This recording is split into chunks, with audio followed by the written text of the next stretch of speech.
Vamos falar sobre dinheiro? O seu programa sobre educação financeira que vai te ajudar a cuidar melhor do seu patrimônio está no ar. Com o início da pandemia, muitas pessoas passaram a se preocupar muito mais com o tema sucessão patrimonial. E para falarmos um pouquinho mais sobre isso, hoje nós estamos aqui com a doutora Flaíssa Serra. Seja muito bem-vinda, doutora Flaíssa. Muito obrigada, Luciana. Estou muito feliz de estar aqui. O prazer é todo nosso. Conte um pouquinho mais para a gente. A pandemia começou, ninguém sabia quanto tempo ia durar e muitos namorados decidiram passar a pandemia juntos. Achavam que seria ali 15 dias, um mês e de repente estão aí há 13 meses dividindo o mesmo teto, dividindo as contas. Como que fica essa situação do ponto de vista de sucessão patrimonial? Tá bom. Em primeiro lugar, é importante a gente diferenciar alguns conceitos. O namoro, ele é um relacionamento entre duas pessoas que buscam constituir uma família no futuro. Na união estável, as pessoas constituem a família naquele momento, mas de uma forma informal. E no casamento, elas fazem isso de forma formal, seguindo um rito de habilitação, celebração e registro. Então, enquanto no namoro existe a vontade de constituir a família no futuro, na união estável e no casamento, a família já existe. Para determinar se a intenção é de constituir no futuro ou atual, a gente precisa analisar o trato e a fama, ou seja, a forma com que aquele casal se trata e a forma com que a sociedade enxerga aquele relacionamento. Então, num momento como o da pandemia, por exemplo, a gente precisa analisar se estão presentes os requisitos da união estável. A lei prevê que a união estável é uma união pública, contínua e duradoura com o objetivo de constituir família. E ela vai se constituir independentemente da vontade das partes. Então, no caso da pandemia, precisa analisar o que levou aquelas pessoas a morar juntas. Às vezes, foi uma simples questão financeira para ter uma economia de despesas. Sim. Ou uma questão para ter uma melhor convivência considerando o isolamento social. Ou, de fato, foi um passo no relacionamento para dar início a uma família. Então, precisa analisar como aquele casal passou a se tratar, passou a ser reconhecido. Eles continuaram a ser vistos como namorados ou como casados? Certo, e às vezes é isso, né? A pessoa tá lá, deixa uma escova de dente, deixa uma mudinha de roupa, vai ficando, começam a dividir ali as contas, dividir o mesmo teto. Sim. E aí tem uma união, né, afetiva, existe ali algo que vai se tornando uma família mesmo que, como a senhora colocou, né, independente das partes. Acho que nem vou chamar de senhora, é você, né, por favor. E como que fica isso? Que cuidados a gente tem que tomar numa situação dessas? Então, atualmente, os efeitos práticos da união estável e do casamento são praticamente os mesmos. Tanto em questão de regime de bens, questões sucessórias, em relação à possibilidade de pedir alimentos, pensão alimentícia no caso de separação. Então, é muito importante que as partes tenham esse conhecimento para que elas possam sentar, conversar e decidir o que se adequa melhor à família delas. Para isso, existe o contrato de convivência na união estável e o pacto antinupcial, no caso do casamento, para decidir questões patrimoniais, regime de bens e para dar uma maior segurança para aquela relação jurídica. Sim, porque se eu não faço nada, só mudo ali a forma de convivência e tudo mais, eu vou me enquadrar numa situação da lei, né? Sim. Que qual é essa situação? Quando eu passo a conviver, todo mundo está me enxergando já como uma família, eu passo a ter os mesmos direitos do que alguém que casou. Exatamente, como se casado fosse.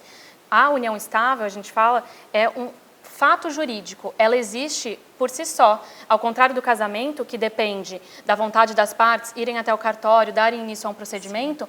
Na união estável, estando presentes aqueles requisitos, ela vai ser reconhecida e vai gerar todos os efeitos do casamento. Então, não existindo, por exemplo, um contrato de convivência que estabeleça questões patrimoniais, vai se aplicar o regime da comunhão parcial e vai ter todas as implicações como se de fato fosse um casamento. Sim, isso é muito importante, né? No dia a dia a gente conversa muito sobre dinheiro, sobre essas questões patrimoniais com a família e a gente percebe que às vezes as pessoas conversam sobre tudo, o nome dos filhos, onde vão morar, que cor vão pintar a parede, mas não conversam sobre essa questão de dinheiro. Como que vão tratar o dinheiro a partir dali? Exatamente. Atualmente ainda existe uma resistência cultural muito grande em se conversar sobre questões patrimoniais antes do casamento, né? As pessoas enxergam às vezes como interesse, desconfiança, uma dúvida sobre o futuro daquela relação, mas na verdade não é isso, porque como a gente conversou, os efeitos vão se aplicar independentemente de existir aquela conversa ou não. Então é muito importante que as pessoas conversem e possam planejar da forma que seja mais adequado para aquela família. Sim, possam decidir, né, gente, assumir o controle da vida, porque quando a gente faz dessa forma, deixa a vida me levar, a vida leva eu, a gente acaba se enquadrando na lei, mas sem ter tido a opção clara, qual é a forma que isso vai ser tratado. E, por exemplo, esse namoro que acaba ficando com esse aspecto de convivência, né, ele também pode ter ali essa forma documental. Eu ia ficar um mês ali, 15 dias, e estou ali, não sei até quando vai ficar. Eu posso formalizar isso? Existe o que se chama de contrato de namoro, mas, como eu te disse, a união estável ela é um fato que se caracteriza por si só. Então, se estiverem presentes os requisitos da união estável, não é a existência de um contrato de namoro que vai afastar a união estável. Sim. Então, as partes podem se proteger fazendo um contrato de namoro, mas desde que realmente seja um namoro. E se for uma união estável, eu também posso escolher o regime. Se vai ser tudo dos dois, se vai ser dos dois a partir daquele momento, ou se vai ser separação, eu posso fazer isso? Sim. Como eu disse, o contrato de convivência serve exatamente para decidir questões patrimoniais, para definir regime de bens, existe uma infinita possibilidade financeira em relação às questões financeiras que você pode fazer no contrato de convivência para poder definir regime de bens, questões sucessórias, enfim.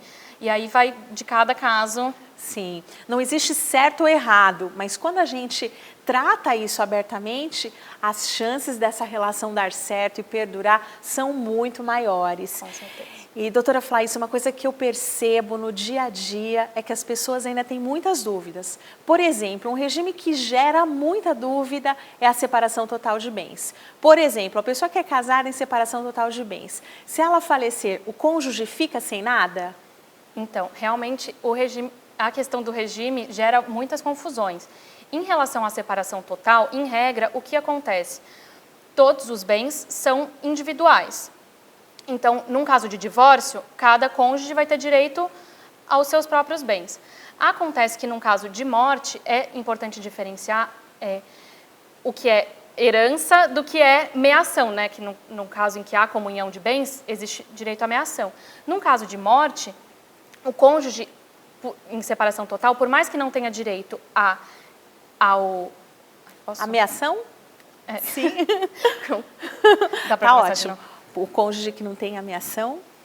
No caso de morte, o cônjuge em separação total não tem direito à meação, não tem direito à metade dos bens do outro, mas ele é considerado herdeiro. Isso é diferente. De ter direito à meação é diferente de ser direito a herdeiro. A meação... Sim. Excelente, excelente. A meação, ele é sócio e o herdeiro, a gente vai voltar no próximo bloco para falar sobre herança. Não saiam daí que a doutora Flaísa vai explicar tudo pra gente.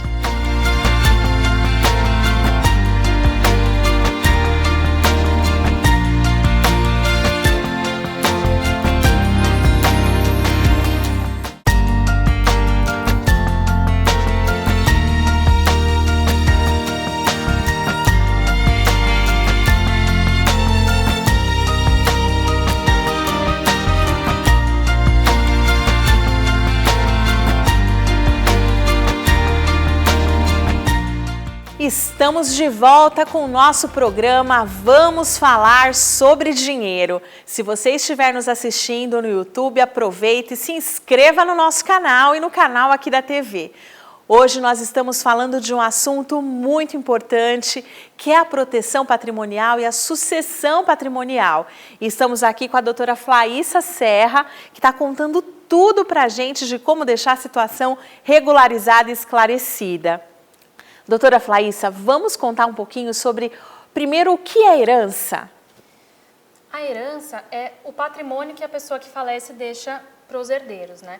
Ela engloba tanto o positivo como o negativo. Então, a partir do momento que a pessoa falece, automaticamente o patrimônio dela passa a constituir essa herança. a ser dos herdeiros, e aí para isso precisa de um processo de inventário para poder listar esses Sim. bens e depois partilhar entre os herdeiros. Então, conta pra gente quem são os herdeiros. A lei protege o que ela chama dos herdeiros necessários, que são pessoas que não podem ser excluídas da herança, nem pela vontade do autor da herança. No caso, são herdeiros necessários os ascendentes, como pais, avós, os descendentes, como filhos, netos, e o cônjuge. Esses não podem ser afastados da legítima, que é metade do patrimônio da pessoa que falece. Certo, então a gente falava no bloco anterior sobre os regimes ali de união. Então, se eu tenho uma união estável, caracterizada como união estável, ainda que isso tenha acontecido de forma repentina, que eu não tenha planejado, essa pessoa se torna minha herdeira e eu sou herdeira dela, certo? Sim, certo. E eu não posso excluí-la. Conta um pouquinho sobre isso. Sim, esses que são os herdeiros necessários não podem ser afastados, eles têm direito à metade da herança, que é a chamada legítima, e o autor da herança só pode dispor da outra metade. Então, esses herdeiros necessários terão direito à metade da herança. Certo, e para eu escolher, né, não dividir ali o total, para eu escolher para quem vai esse 50% do disponível, eu tenho que manifestar a minha vontade, Exatamente. certo? A lei prevê uma forma legal de sucessão no caso da pessoa não deixar testamento. Se a pessoa quiser dispor de uma forma diferente, ela precisa fazer um testamento e demonstrar a sua vontade. Sim, vamos desmistificar isso, testamento, agora esse testamento também vital, né, ganhou muita relevância por conta desse momento que a gente vive, e às vezes parece algo super distante da nossa realidade, mas o testamento é algo simples de se fazer? Sim, existem, na verdade, algumas formas de testamento público, privado, aí depende do que é o interesse da pessoa, mas é um instrumento super simples de se fazer e necessário, porque como a gente comentou no outro bloco, também existe uma resistência em se falar sobre testamento, sobre morte, mas quando a pessoa tem o interesse de organizar a situação financeira para depois da sua morte, é super importante e super útil. Sim. O testamento. Isso também, né, gente, é um ato de amor. Pensar nos que ficarão e como que eles vão se organizar financeiramente, especialmente quando a gente tem dependentes financeiros, é essencial para a continuidade, para a sustentabilidade dessa família. E aí entra um assunto importante que às vezes as pessoas não pensam. Existe um custo de transmissão de patrimônio, né? Como é que funciona isso? Isso. Você diz em relação ao custo de um inventário. Isso, de um inventário. Eu tenho que fazer um processo que se chama inventário. Sim. Né? É isso? É isso. Quando a pessoa falece, é preciso fazer um processo de inventário. O custo do inventário depende muito de caso a caso, mas de uma forma geral, dá para dizer que ele fica entre 10% a 20% do patrimônio.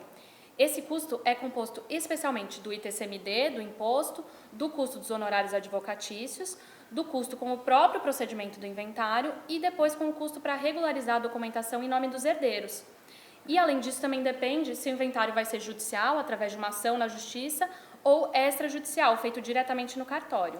Certo, isso é muito importante, né? Ter ciência de que isso pode acontecer.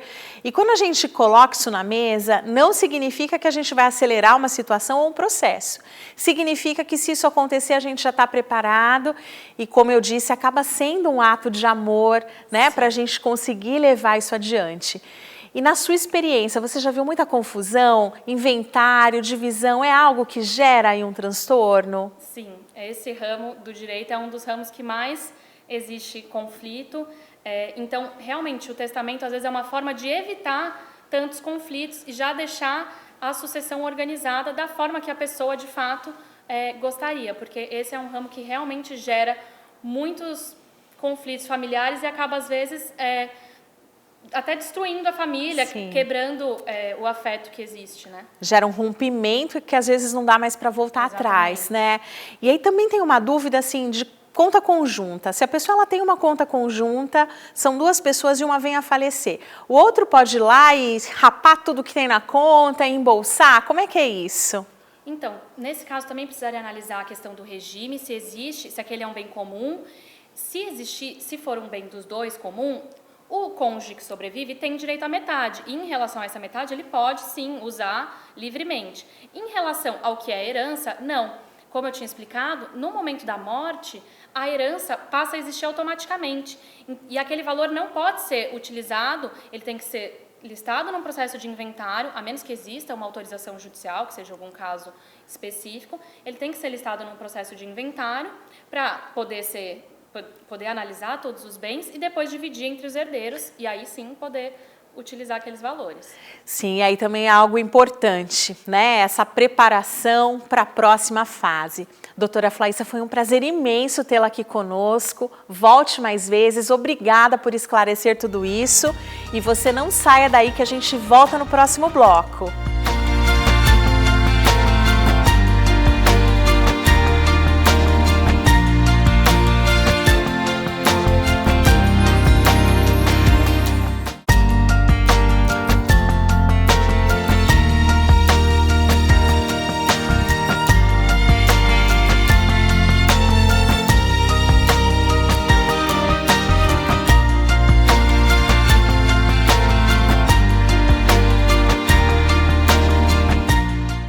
Seja bem-vindo de novo ao seu programa Vamos Falar sobre Dinheiro. A gente está de volta com um convidado muito importante que é o Bruno Escoton, que é assessor de investimentos. Seja muito bem-vindo, Bruno. Muito obrigado, Luciana. É um prazer estar aqui. O prazer é todo nosso. Quando a gente fala de investimentos, muitas vezes a gente pensa que é só sobre rentabilidade. Quanto é que isso vai render? Mas os investimentos também podem ser importantes para essa questão de sucessão patrimonial? Sim, com certeza. A gente preza muito pela questão de rentabilidade, de preservação de capital, mas também os investimentos eles proporcionam produtos, alternativas de facilitar a sucessão patrimonial. Sim, que a perpetuidade, né? Fazer com que isso consiga ser estendido para os nossos herdeiros, para as pessoas que a gente ama. A gente fala que isso é um tabu, né? Ninguém gostaria de fazer essa viagem, de ter esse momento encerrado, mas quando a gente tem pessoas queridas é importante se preocupar com isso, né, Bruno? Sim, sim, com certeza. Isso daí é uma coisa que ninguém gosta de falar, né? Putz, pensar sobre morte, né? Notícia ruim, mas assim, todo planejamento, isso daí pode livrar a gente de dores lá na frente, de brigas familiares, né? Então assim, vamos usar os produtos, os instrumentos adequados, né, para facilitar esse processo. Excelente. Quando a gente fala de sucessão, a gente fala como se fosse um canivete suíço de várias ferramentas que a gente possa usar. A gente falou no bloco anterior sobre o testamento e falamos ali também sobre a questão do inventário, que exige ali que haja, né? Primeiro um valor para que você possa arcar com essa questão de transmissão do bem, impostos e custos para que isso aconteça. Mas também existe ali uma necessidade de que a família consiga sobreviver por um determinado período, especialmente nesse momento, né, Bruno? E como que é possível haver liquidez para que isso seja organizado? Sim, sim.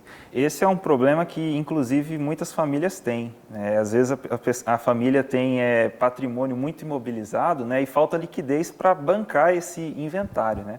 Um produto que é muito usado para isso, e ele faz bem essa função, é o seguro de vida, né? Então, vamos supor que num planejamento você vê que tem um certo custo o inventário, que foi comentado no bloco anterior, né? De 10% a 20%. Vamos dar um exemplo de R$50 mil. Se você faz um seguro de vida com esse valor e também considerando até outras coisas, né? Além dos custos do advogado, de todo o processo, do imposto ITCMD e também daquela questão de manter a renda, né? Porque assim, a gente não paga apenas isso, né? A família está lá, né? Continua tendo que comer, habitar, Isso. Educar os filhos Terminar quando os tem estudos. filhos nas fases escolar. Então, o que a gente pode incluir ali que dê essa tranquilidade? Exatamente. Aí é feito um cálculo, né? A gente faz o seguro de vida. E aí esse seguro de vida, com o falecimento da pessoa, né? Esse dinheiro ele vem com uma liquidez rápida, né? Já vem com uma liquidez rápida. E aí a família usa esse recurso para bancar o inventário, para manter a renda e continuar seguindo a vida normal, né? Sem afetar a saúde financeira da família. Excelente, muito bom, Bruno. E muitas vezes a gente tem preconceito em relação a isso. Eu não vou fazer o seguro de vida. Eu já ouvi muitas frases assim, né? Viúva é quem morre, quem ficar que cuide disso. Mas é uma fase de de preocupação para quem fica, especialmente a gente fala aí de filhos, a gente pode sacrificar o futuro dessas crianças e é importante a gente ter aí a responsabilidade. Além do seguro de vida, existe aí também a questão da previdência, que é outro tabu que as pessoas não entendem muito bem. Conta um pouquinho pra gente como funciona a previdência privada. Sim, sim. A previdência privada é um produto, a gente considera um investimento também, porque ele traz retorno, né? Em que a pessoa ela faz o aporte, ou então ela faz um aporte periódico, né? E aquilo lá é um patrimônio, né? É um patrimônio, então junta esse recurso. E qual que é o legal da Previdência? Ela tem várias vantagens tributárias, de sucessão. Hoje, como o foco é sucessão, a vantagem dela é você definir os beneficiários. Eu posso escolher. Você pode escolher. Então, por exemplo, veio o falecimento de um pai, por exemplo, ele pode colocar os filhos, a esposa, como os beneficiários, né? E isso não entra em inventário. E então, com o falecimento dele, o recurso da Previdência já vai direto para os beneficiários, né? Então, traz essa liquidez rápida, né? E assim não tem essa questão do imposto do ITCMD, né? Você meio que dribla essa questão do inventário.